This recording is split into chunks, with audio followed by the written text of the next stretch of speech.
new Jaffna International Airport, which I have suggested to President Mahinda Rajapaksa, and actually implemented and opened by President Maithripala Sirisena during the time of Prime Minister Ranil Wickremesinghe under 2015 Yahapalana government. And actually, I think now with the Jaffna International Airport, the University of Jaffna must be provided with the Faculty of Aeronautical Engineering, Faculty of Aerospace Engineering, and Faculty of Space Engineering, especially because the Sri Lankan Tamil students in Jaffna schools in advanced level classes and O-level classes are very good and skillful in mathematics. So to support their careers, I think this must be done by the government.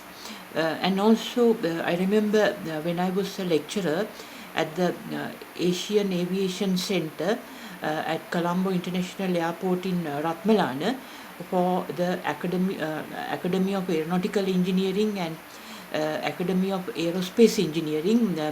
As I have said earlier, there were two Sri Lankan Tamil boys from Mullaitivu district. Actually, they were from Mullaitivu town area. During the wartime, I think it was, if I'm correct, it was around 2004-2005 period. So both of them were in my classes, and they were when I was surprised by their presence, particularly during that war period, and I have spoken to them, and but they were not really good in English as the students from Jaffna district. But however, when I communicated to them, they have informed me, as far as I understood, that they were funded by their relatives in Canada and another European country for their higher studies.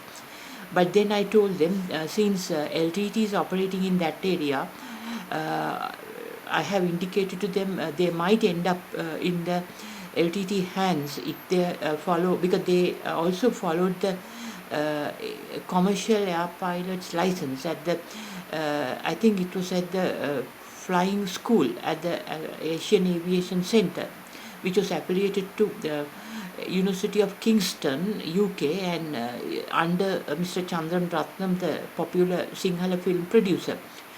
So since I spoke to these two Tamil boys and had told them the risk of doing these studies, especially during the war period, and they also told me that they seldom go to their hometown, but then I was surprised, since they were not very fluent in English, how they would complete these two courses. And subsequently they informed me that they decided to go overseas and not to follow this course at the Ratmalana International Airport in Colombo.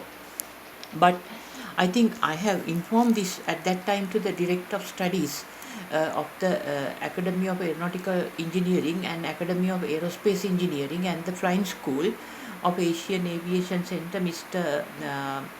Upali Vanasinghe, retired Sri Lanka Air Force officer.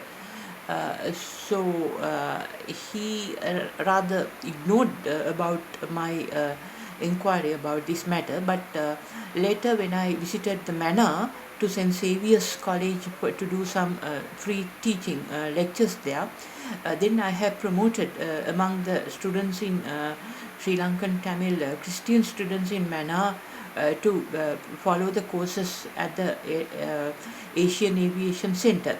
Then I have mentioned later these two Air Vice Marshal Upali Vanasinghe, retired at that time, who was the Director of Studies at Asian Aviation Centre. But then he said, well, the courses there are more particularly for Mullaitivu students and not to students from Manor, since Manor is an agricultural area and they are not interested about there. But this actually surprised me, and later I think the whole investigations into this matter proved that those students have been sponsored by LTT, who actually, upon my advice, decided to not to pursue their studies at the airbase in Ratmalana Airport, since it was a personal risk for them too at such a young age to do these studies during the time of war.